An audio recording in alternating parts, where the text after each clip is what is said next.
Un autre projet structurant est mis sur pied pour davantage améliorer la mobilité dans la capitale. Il s'agit de l'élargissement et de l'aménagement de l'ancienne route de Rufisque.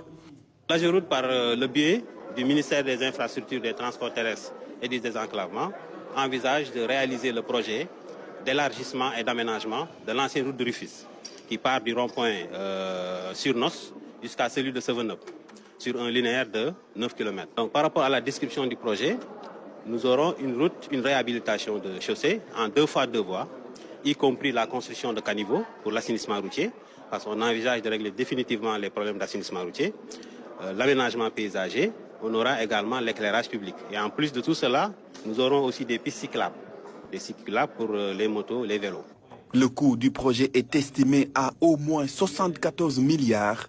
Les personnes impactées seront aussi prises en charge. Les travaux vont durer 24 mois. Le projet, c'est 74 milliards, y compris la libération des emprises. Parce qu'il y a des PAP à gérer. Sur la première section, on a 75 PAP. Et sur la deuxième section, on a 37. Donc, quand on dit PAP, c'est des personnes affectées au projet, c'est-à-dire des impactés. L'infrastructure va améliorer la desserte sur l'une des principales zones industrielles de la capitale.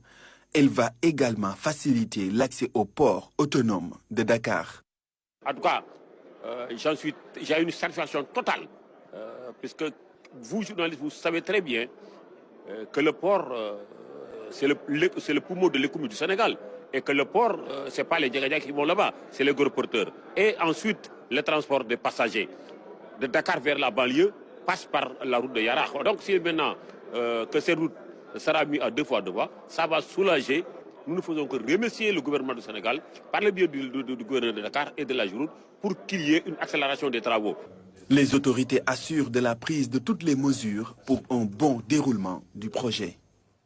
C'est à travers ce genre de projet que son Excellence, Monsieur le Président de la République, va apporter la bonne réponse, celle-là qui sied, à savoir la réalisation d'ouvrages de qualité, d'ouvrages hautement structurants, d'ouvrages appréciables et appréciés. Et le lieu et l'occasion d'appeler l'ensemble des acteurs, les services de l'État, le privé, les partenaires, mais également les populations, pour faire bloc, afin que les opérations de libération d'emprise se fassent dans les délais pour permettre le démarrage effectif des travaux et que dans 24 mois, qu'on puisse procéder à la livraison des ouvrages.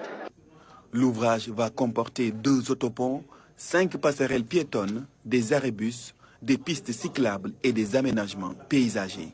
L'assainissement sera aussi pris en charge.